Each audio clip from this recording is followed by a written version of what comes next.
पूछड़ी का लोटा दौरे पर मुख्यमंत्री भजनलाल शर्मा। आपको बता दें कि गोवर्धन पर्वत की हेलीकॉप्टर से परिक्रमा की है मुख्यमंत्री भजनलाल शर्मा ने। इस दौरान जल सेवा भी की है। तो वहीं आमजन से मुख्यमंत्री भजनलाल शर्मा ने संवाद किया। आपको बता दें कि श्रीनाथ जी मंदिर पहुंचे मुख्यमंत्री भजनलाल शर्मा। प्याऊ से पैदल चलकर श्रीनाथ जी मंदिर तक पहुंचे। श्रीनाथ जी मंदिर में सपत्नीक विशेष पूजा अर्चना की। आपको बता दें कि श्रीनाथ जी मंदिर में दर्शन किए हैं, पूजा अर्चना की है। रात्रि विश्राम का कार्यक्रम पूछड़ी का लोटा में है और गुरु पूर्णिमा के मौके पर विशेष पूजा अर्चना का कार्यक्रम है। मुख्यमंत्री भजनलाल शर्मा ने जल सेवा की है, श्रीनाथ जी मंदिर में दर्शन किए हैं। दो अलग अलग तस्वीरें हम आपको दिखा रहे हैं। मुख्यमंत्री खुद अपने हाथों से श्रद्धालुओं को जल पिलाते हुए, जल सेवा करते हुए, तो वहीं दूसरी तस्वीर में श्रीनाथ जी मंदिर में मुख्यमंत्री पूजा अर्चना करते हुए।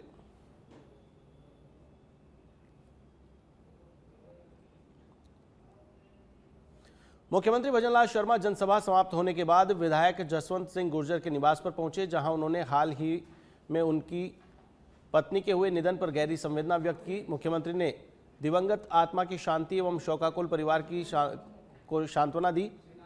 इस दौरान प्रभारी मंत्री जवाहर सिंह बेडम, भाजपा के जनप्रतिनिधि एवं पदाधिकारी मौजूद रहे। इसके बाद मुख्यमंत्री निर्धारित कार्यक्रम के तहत आगे के लिए रवाना हुए।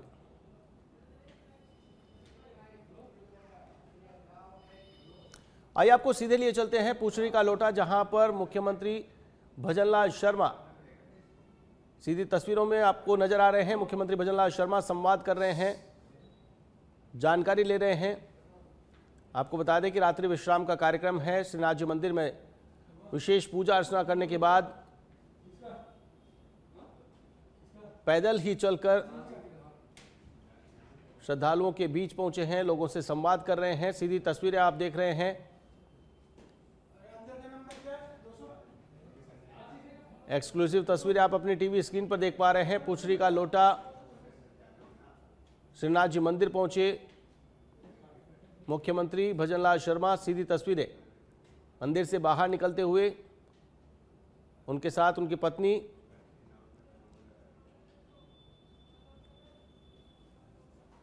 प्याऊ से पैदल चलकर श्रीनाथ जी मंदिर पहुंचे थे। तस्वीरों में आप देख पा रहे हैं, सीधी तस्वीरें आपकी टीवी स्क्रीन पर। सबसे पहले सच बेधड़क की टीवी स्क्रीन पर आप देख पा रहे हैं। इससे पहले हेलीकॉप्टर से पूछड़ी का लोटा पहुंचे। पॉलिटिकल एडिटर लाल सिंह फौजदार से बातचीत करते हुए मुख्यमंत्री भजनलाल शर्मा।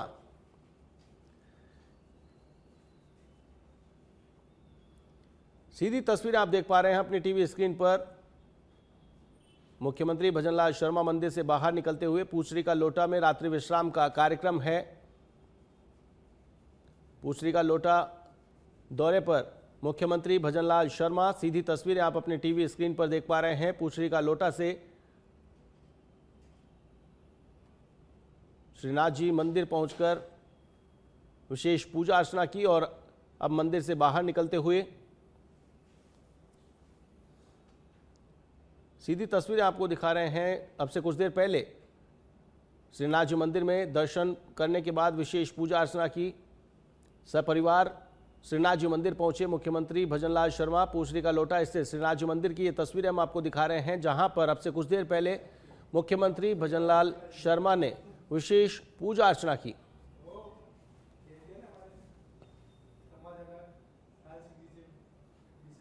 कैबिनेट मंत्री कर्नल राज्यवर्धन सिंह राठौड़ जोधपुर प्रवास के दौरान प्रसिद्ध सूर्य नमकीन पहुंचे। इस दौरान उन्होंने आम लोगों के बीच बैठकर जोधपुर के मशहूर मिर्ची बड़े का स्वाद लिया और स्थानीय नागरिकों से आत्मीय संवाद किया।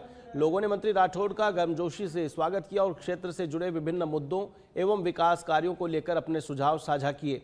मंत्री ने नागरिकों की समस्याओं को ध्यानपूर्वक सुना और जनहित के कार्यों को प्राथमिकता देने का भरोसा दिलाया। उनके सहज और सरल व्यवहार की मौजूद लोगों ने सराहना की। दौरे के दौरान वहां उत्साह का माहौल देखने को मिला। शिक्षा मंत्री मदन दिलावर और शिक्षक संगठनों के बीच लंबे समय से चल रहा गतिरोध आखिरकार समाप्त हो गया है। मंगलवार को कर्मचारी संगठन और शिक्षा मंत्री के बीच 2 दौर की वार्ता हुई, जिसमें शिक्षकों की 20 सूत्रीय मांगों पर सकारात्मक सहमति बनी। शिक्षा मंत्री मदन दिलावर ने कहा कि अब तक संवादहीनता के कारण गतिरोध बना हुआ था, लेकिन अब सरकार शिक्षकों की मांगों पर सकारात्मक कदम उठाएगी। उन्होंने शिक्षकों की सराहना करते हुए कहा कि उनकी मेहनत से राजस्थान की शिक्षा रैंकिंग में सुधार हुआ है। वहीं शिक्षक संगठनों ने बताया कि मांगों के समाधान के लिए जल्द कमेटी बनेगी और थर्ड ग्रेड तबादलों का पहला चरण 15 अगस्त से पहले पूरा करने का प्रस्ताव दिया गया है। बाड़मेर के बायतू विधायक हरीश चौधरी ने उपजिला अस्पताल बायतू की व्यवस्थाओं को लेकर राज्य सरकार पर निशाना साधा है। उन्होंने आरोप लगाया कि अस्पताल की उपेक्षा के कारण क्षेत्र की जनता को बेहतर स्वास्थ्य सुविधाओं से वंचित होना पड़ रहा है। विधायक ने कहा कि बायतू क्षेत्र में स्वीकृत विकास कार्यों को जानबूझकर रोका जा रहा है, जिससे विकास प्रभावित हो रहा है। उन्होंने सरकार से अस्पताल में चिकित्सकों की कमी दूर करने, डॉक्टर क्वार्टर का निर्माण कराने, आवश्यक संसाधन उपलब्ध कराने और रुके हुए विकास कार्यों को जल्द शुरू करने की मांग की है। उन्होंने कहा कि जनता को बेहतर स्वास्थ्य सेवाएं उपलब्ध कराकर सरकार की प्राथमिक जिम्मेदारी है। अच्छी तरह से जानते कि कोई भी अस्पताल में अगर उसको सफल करना हो तो उसी अस्पताल के प्रांगण में डॉक्टरों का आवास की व्यवस्था होनी चाहिए।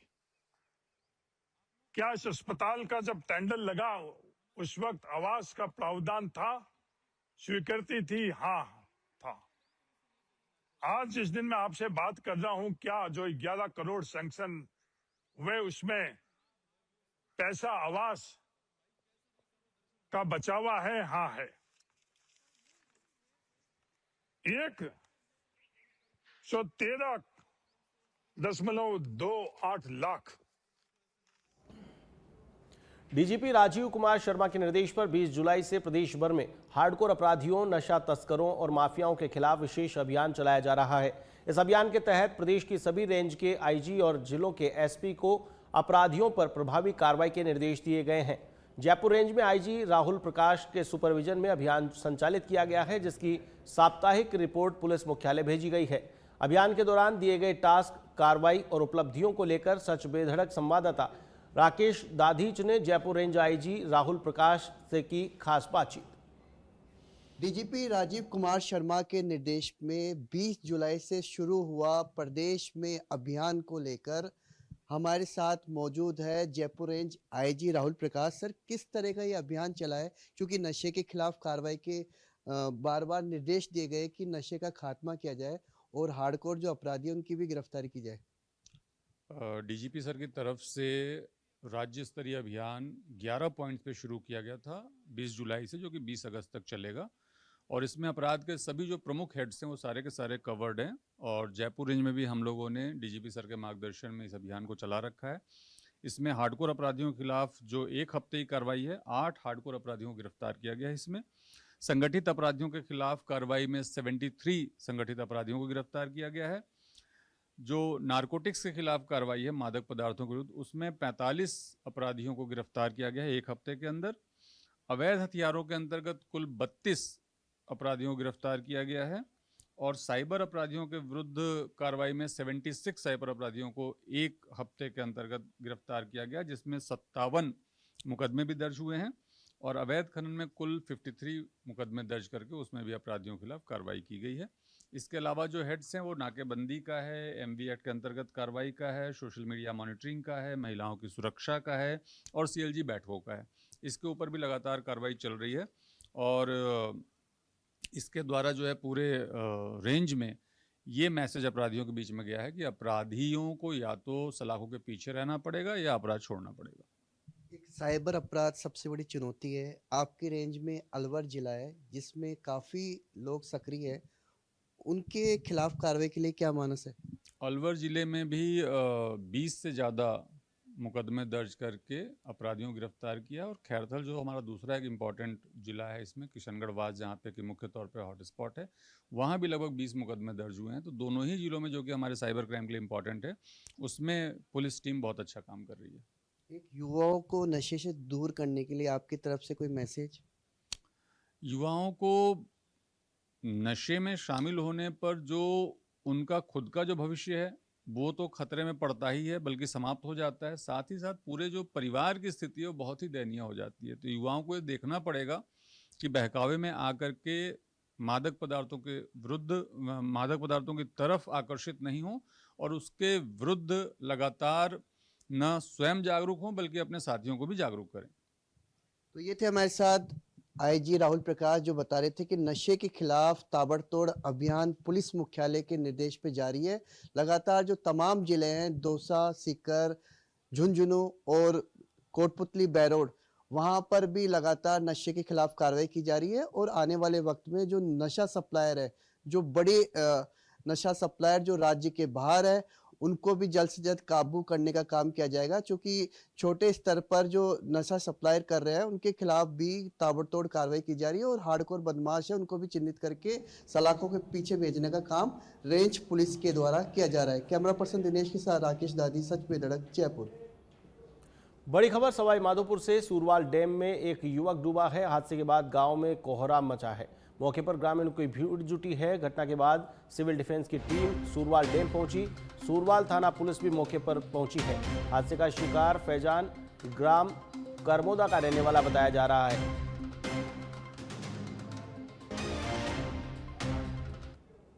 खबर श्रीगंगानगर से है। गजसिंहपुर में तेज रफ्तार कार का कहर देखने को मिला है। कार ने 2 प्रशिक्षु महिला पटवारियों को टक्कर मारी है। टक्कर के बाद दोनों को कुछ दूर तक घसीटते हुए ये कार ले गई।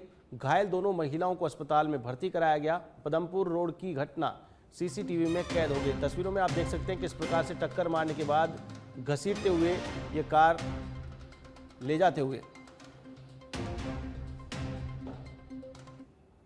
मेड़ता सिटी की ग्राम पंचायत गवारडी में फॉलोअप ग्रामीण सेवा शिविर का आयोजन किया गया। राज्य सरकार के निर्देश पर आयोजित इस शिविर में 22 विभागों के अधिकारियों और कर्मचारियों ने एक ही छत के नीचे ग्रामीणों को विभिन्न योजनाओं और सेवाओं का लाभ उपलब्ध कराया।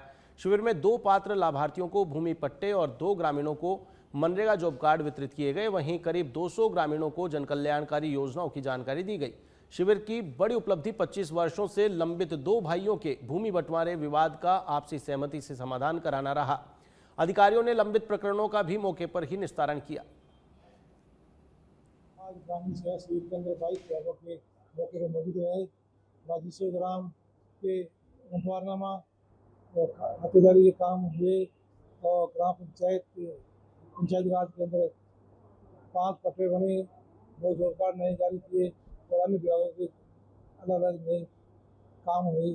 किसी संबंधित जानकारी दी गई, पैसे संबंधित काम हुआ और कर्महार योजना की। खबर बीकानेर से है, जहां राजस्थान एंटी टेररिस्ट स्क्वाड यानी एटीएस ने राष्ट्रीय सुरक्षा से जुड़े एक अहम मामले में कार्रवाई की है। एटीएस ने बज्जू थाना क्षेत्र के गोड़ गांव निवासी अनिल कुमार बिश्नोई को गिरफ्तार किया है। गिरफ्तार आरोपी ने एक भारतीय मोबाइल सिम को एक्टिव कराने में के लिए जरूरी 1 टाइम पासवर्ड यानी ओटीपी साझा किया, जिसके बाद वह सिम पाकिस्तान में सक्रिय होकर इस्तेमाल किया गया। प्रारंभिक जांच के अनुसार यह सिम पाकिस्तान में बैठे शहजाद भट्टी गिरोह से जुड़े लोगों के इस्तेमाल में आया। अब जांच एजेंसियां यह पता लगाने में जुटी है कि आरोपी की भूमिका केवल ओटीपी साझा करने तक सीमित थी या वह भी किसी बड़े नेटवर्क का हिस्सा था।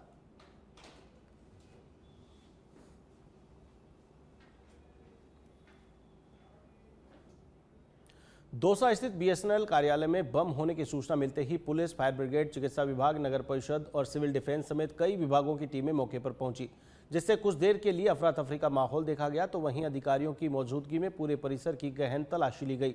जांच पूरी होने के बाद अतिरिक्त पुलिस अधीक्षक शंकर लाल ने स्पष्ट किया कि यह कोई वास्तविक घटना नहीं बल्कि प्रशासन की ओर से आयोजित मॉक ड्रिल थी।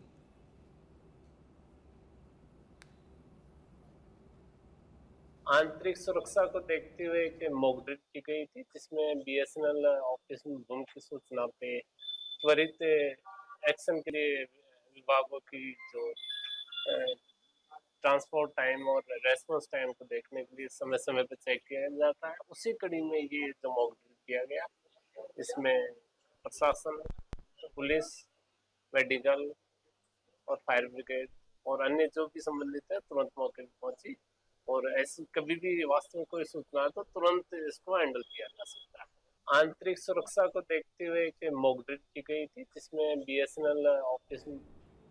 लगातार हो रही बारिश ने सांचौर शहर की व्यवस्थाओं की पोल खोलकर रख दी। रोडवेज बस स्टैंड परिसर में भारी जलभराव होने से यात्रियों और बसों के संचालन में परेशानी होने लगी। स्थिति को देखते हुए नगरपालिका के सफाई इंस्पेक्टर विजय पुरोहित के नेतृत्व में पंप लगाकर पानी की निकासी का कार्य शुरू कराया गया। खबर जालोर के आहोर से है। दो बाइकों की जबरदस्त भिड़ंत में एक युवक की मौत हो गई तो वहीं दो लोग गंभीर रूप से घायल हो गए। आहोर थाना क्षेत्र के हरजी जालोर मार्ग की यह घटना है तो वहीं सूचना मिलते ही पुलिस ने मौके पर पहुंचकर जांच पड़ताल शुरू की।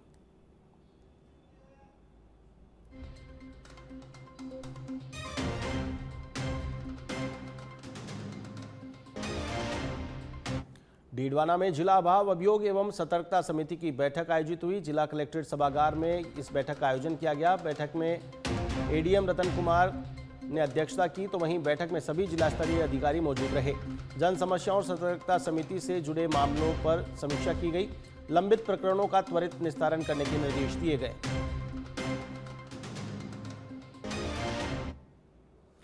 जयपुर में उप मुख्यमंत्री दिया कुमारी ने सिविल लाइंस स्थित अपने आवास पर जनसुनवाई कर आमजन की समस्याएं सुनी। जनसुनवाई में बड़ी संख्या में लोग पहुंचे और सड़क, पानी, बिजली, अतिक्रमण समेत विभिन्न जन समस्याओं से उप मुख्यमंत्री को अवगत कराया गया।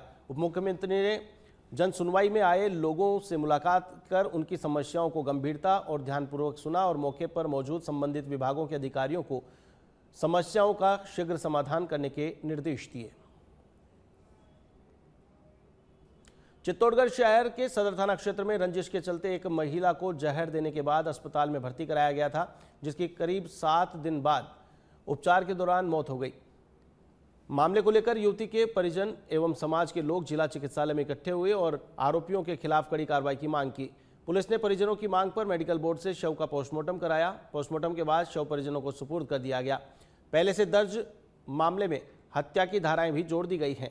पुलिस मामले में फरार नामजद आरोपियों की तलाश में जुट गई है। कोटपुतली के सरुण थाना क्षेत्र में 11 केवी विद्युत लाइन की चपेट में आने से 45 वर्षीय केशर देवी की मौत के बाद जिला अस्पताल में चल रहा धरना प्रशासन के आश्वासन के बाद समाप्त हो गया। परिजन और ग्रामीण मुआवजे परिवार के एक सदस्य को नौकरी और जिम्मेदारों के खिलाफ कार्रवाई की मांग कर रहे थे।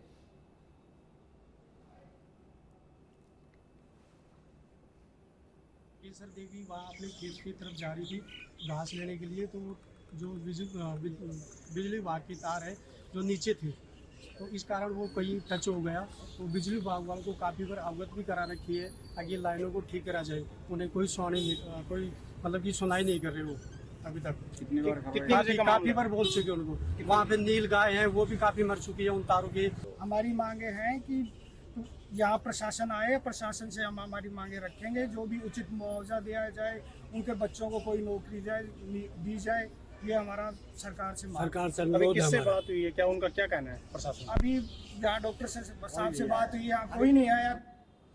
बीकानेर के खाजूवाला तहसील कार्यालय में फर्जी जमीन रजिस्ट्री का बड़ा मामला सामने आया है। आरोप है कि मृत व्यक्ति को जीवित दर्शाकर चक 6 बीजीएम स्थित 50 बीघा भूमि की रजिस्ट्री कराने का प्रयास किया गया। वारिसों की आपत्ति के बाद पूरे फर्जीवाड़े का खुलासा हुआ।